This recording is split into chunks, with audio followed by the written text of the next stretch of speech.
Alright, howdy boyos, and welcome back to some more Red Orchestra 2. I'm recording this on the 10th of May. Tomorrow, on the 11th of May, the Rising Storm 2 beta comes online again. So I figured I would kind of get back into, the whole shebang and jump into some RO2 and make a video. And I also wanted to link something in the description.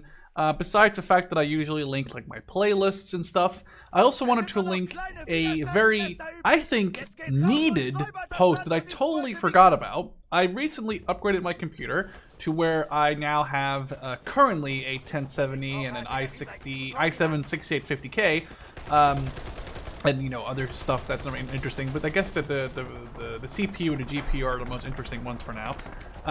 But I also figured out that RO2 is apparently capped at 62 FPS.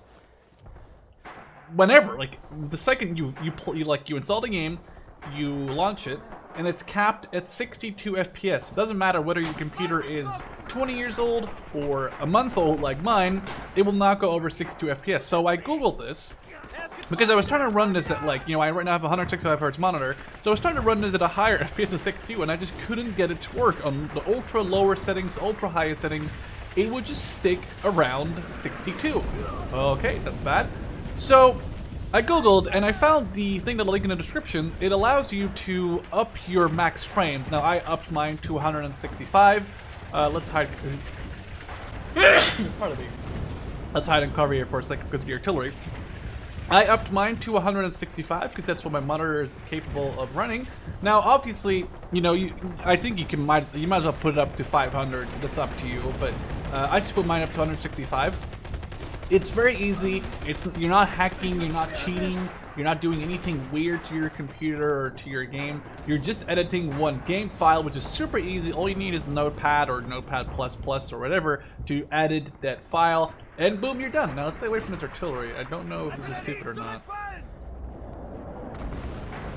starting to stick away from it already, honestly, for now. And wait till it's done.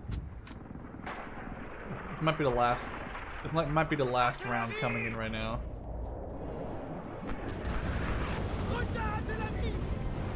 Let's go try and make a run for it now, right? Okay, that was the last one. So if you want to have a better experience when you are capable of running RO2 at more than 60 FPS, I highly suggest, I highly suggest you check out that link in the description. Like I said, it will get you a lot more frames, and it is a lot more enjoyable to play that way, in my opinion. Now, I haven't played this game in a while, so please do forgive my rustiness. And I'm trying to talk and concentrate at the same time. I've also edited some of my options. For some reason, I think I always used to play with something called aim, like right-click to aim.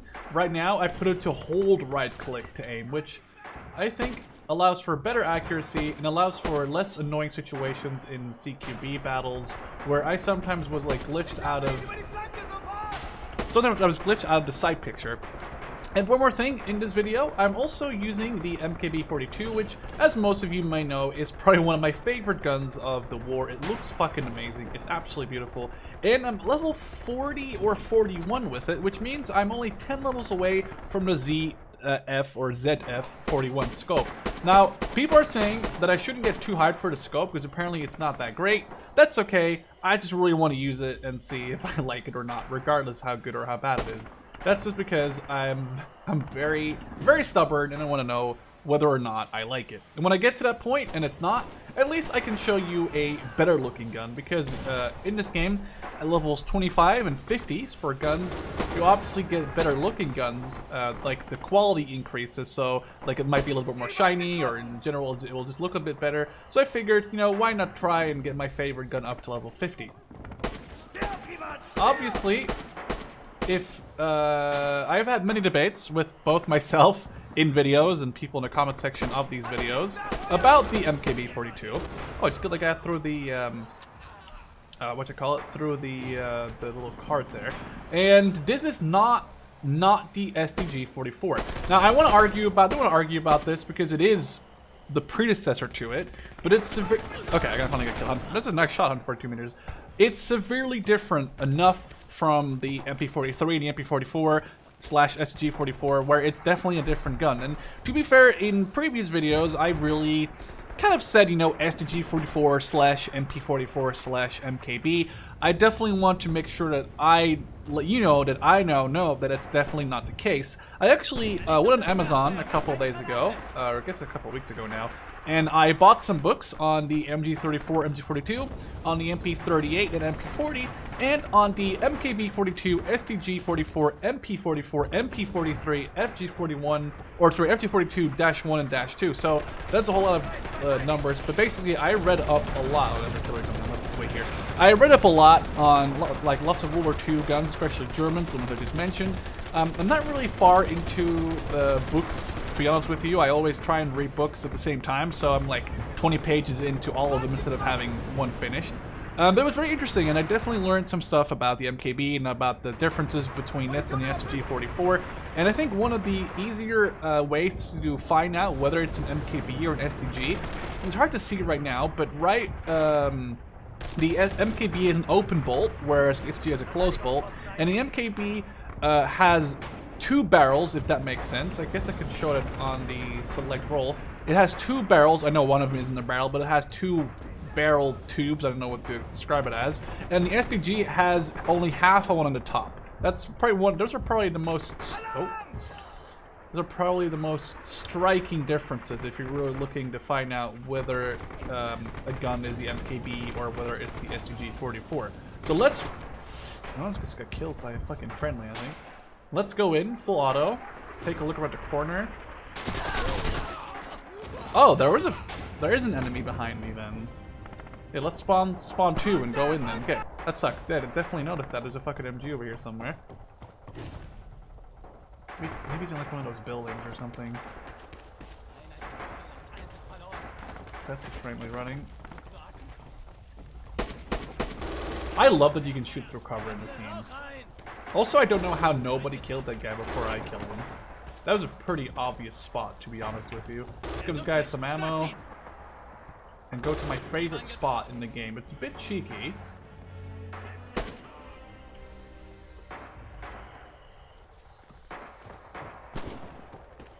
I heard a shot from his left side. I don't know where that went.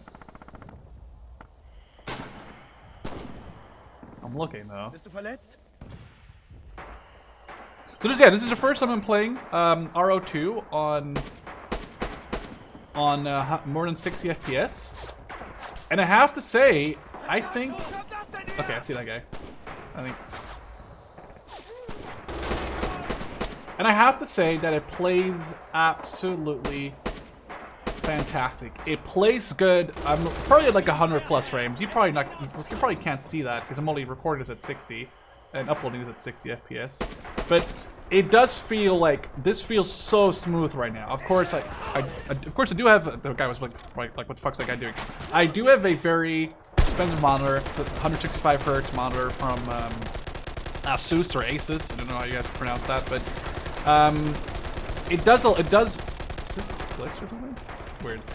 It does allow you to have 165 frames. Now I'm only at 100 something, but it just looks very, very good, especially considering that I guess even with my old 770 that I used to have and my CPU of 4770K i7 that I had back in the day, I could definitely have reached more than 60 FPS in this game. I just never knew that it was capped. I always thought, well, I guess this game is very shittily optimized and I'm not going to complain about 62 FPS. Because in the end, it is still a shooter, and I do think 60 FPS is semi-mandatory for it to be a very enjoyable experience. That's obviously 100% up to you. I'm not gonna tell you how to play your games. I'm trying to come up with a word for that, but I'm not here to tell you how to play your games. I think for a shooter, 60 FPS is very, very, very, very, very good and useful. Now, I don't really like this spot. We're seeing taking some shots. There's MKb in the floor right there. This guy's still alive. Oh, fuck. I either took a bullet for that guy, or this guy was really quick on the trigger, or maybe he was looking at me. That's also possible. But yeah, it feels really good. I'm also, for the first time, running this game on full ultra. The only thing I'm not running is VSync, obviously, because I'm at more than 60 FPS, but I have like a G-Sync monitor, and I'm also not running motion blur. As you can see, all the other things are on absolute ultra, which I wasn't able to actually play that on my old computer at more than 60 FPS, or I guess more than 40 FPS. So I guess I did have a little upgrade in the end for RO2, regardless, even though it's quite an old game. And as always, I don't really need a reason to grab the old MKb.42H and kind of just play a game. So I read up on the MKb.42. I might as well make this like one of those talking videos, if you guys don't mind.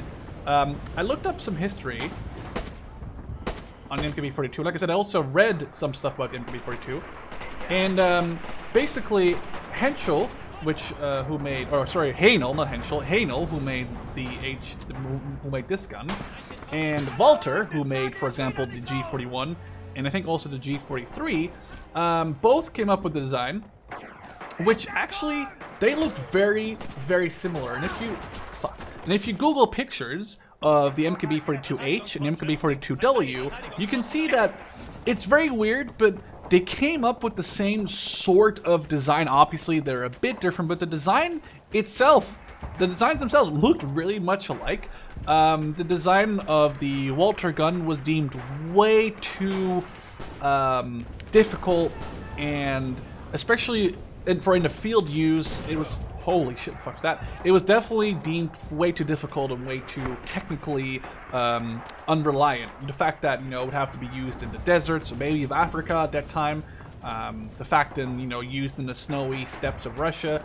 And, they weren't really that concerned about Europe, but it was mainly the deserts of Africa and the snowy steppes of Russia that they were afraid of, that the Walter version of the MKb would not really be that great. So they stuck with the MKb.42 from the Haenel company. Is that a Russian? I don't know if that's a German. Is it? Yeah, it does seem to be a German. I'm kind of afraid that guy. No, he's a German. So like I said, they stuck with the one from the Haenel. I keep saying Henschel because it's a company I'm more used to say. But they stuck with the Haenel design, and I think they made somewhere between 7,000 and 12,000 of these. And they mainly actually dropped some of these right over a encircled army group. Not the one in Stalingrad, but somewhere else. I forgot the location. But they basically dropped these from, I think, HE-111s or JU-88s. And the troops on the ground were absolutely just out of their minds with these guns. Of course, they were the first design, so they were a bit unreliant. But the fact that a regular rifleman had basically almost a full rifle cartridge, like this is a 7.92 by 39 instead of like 7.92 by 57, I think. So it's a little bit of a smaller cartridge. It's a 7.92 quartz, which means short. It's a little bit of a shorter 7.92, but it still has the ability to do insane amounts of damage, up to 300 to 800 meters, which was the designated range and also the max ranging on the MKb.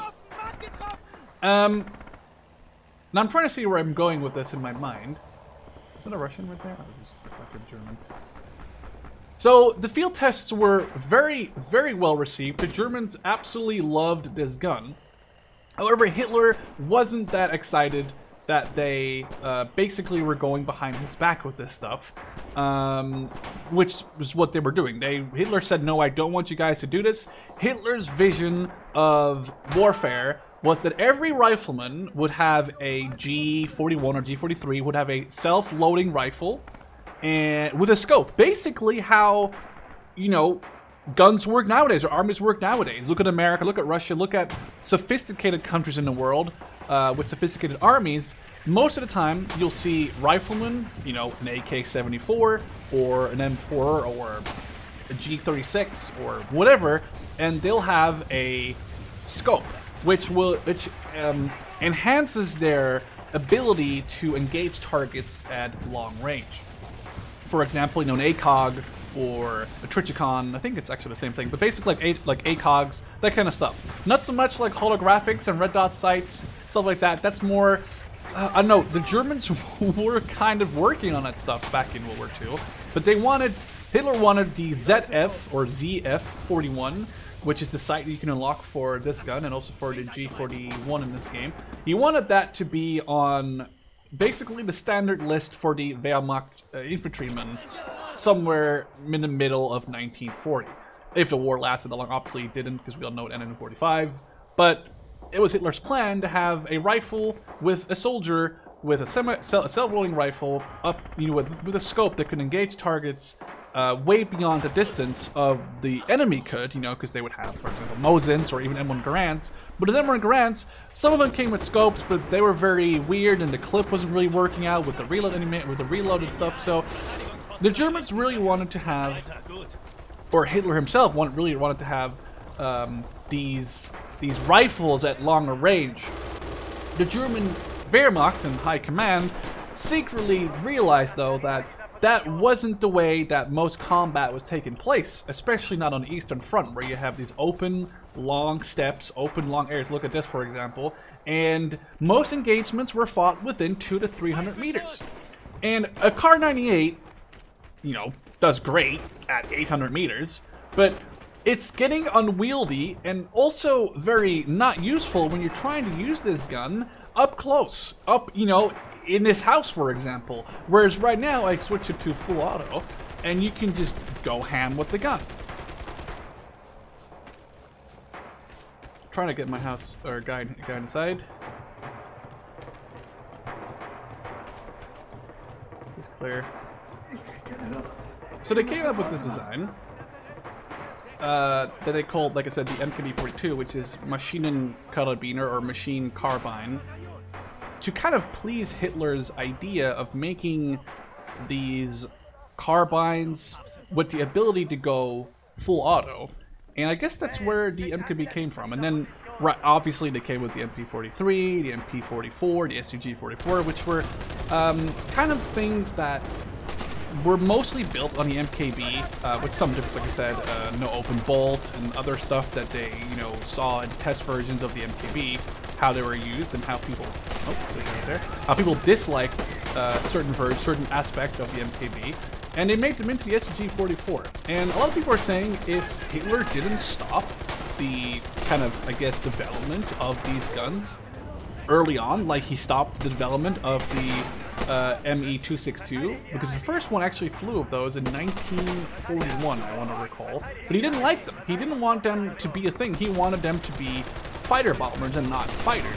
And people are saying if Hitler didn't actually stop the development of, for example, the SUG-44, Germany would have had a way better chance fighting the Russians and the Americans, especially because the Americans had the M1 Garands, for example, and the Russians had the SVT-40, which was obviously way better than the G-41. Germany would have had a better chance in World War II, probably, definitely. In the meantime, I've been not really killing that many people, which is a bit bad. I really don't like going in the kind of, I guess, town hall or like town mansion building on this map. It's really kind of a kill area where you just easily get picked off, but it does allow me to get extra points for my gun if I'm killing people from the objective zone. So I figured I might as well just drop in here and try and get more kills and thus more... Oh, I saw the guy in the trench. As you can see, I just got about 12 bonus points I would otherwise never would have had. Let's take a look at the weapon progress. MKb, where are you? I still need I almost have 41. As you can see, I need like a couple more kills. I'm almost at level 41, but I still need to get 9 more levels to get my scope, which I'm really trying to get that before this game kind of dies out. Right now, if not about 1,000 people play this game every day, or at the same time, especially on peak times. You can see that on the server browser pretty easily. But this game does definitely die down during, less popular times, and I'm really afraid that when Rising Storm 2 actually gets released at some point in the near future, it will mainly be a game that's, only played on like a couple servers. But to be fair, I don't know, I want this game to still be active after our Rising Storm 2 comes out, and I really hope people will... I can't ask people to help me with that, but I'm pretty sure people won't get like 100% tired of this game before for a long time. So I'm really hoping this game will last into the next coming months or maybe even years, which allows me to actually use the... I'm trying to get a shot on this guy. There we go. It took a couple shots for me to get that guy, but I'm really hoping... Oh, there's a +5 points right there. Oh god, is that a Russian? It's German. So I'm really trying... Okay, I saw him. He was laying behind the blue tarp. That was a rough shot. I just really hope I can keep playing this game and actually use my scope in the near future. We only have 1 minute left. It appears that they're not really willing to push, which I guess we're okay with. I only, like I said, I only need like a couple more points right now. MKb, where are you? Oh, I just made level 41. Nice. So now I need, what was it, 250 or 300? Let's take a look when I die. I think it was 200 or 350 points, which is a lot. That's probably like 70, 80, 90 kills.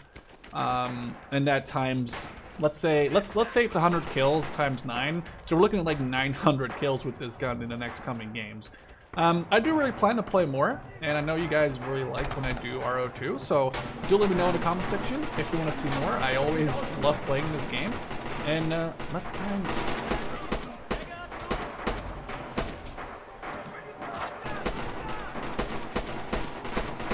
deal with that. I really want to deal with that guy who is like, okay, stop, get out the fucking corner.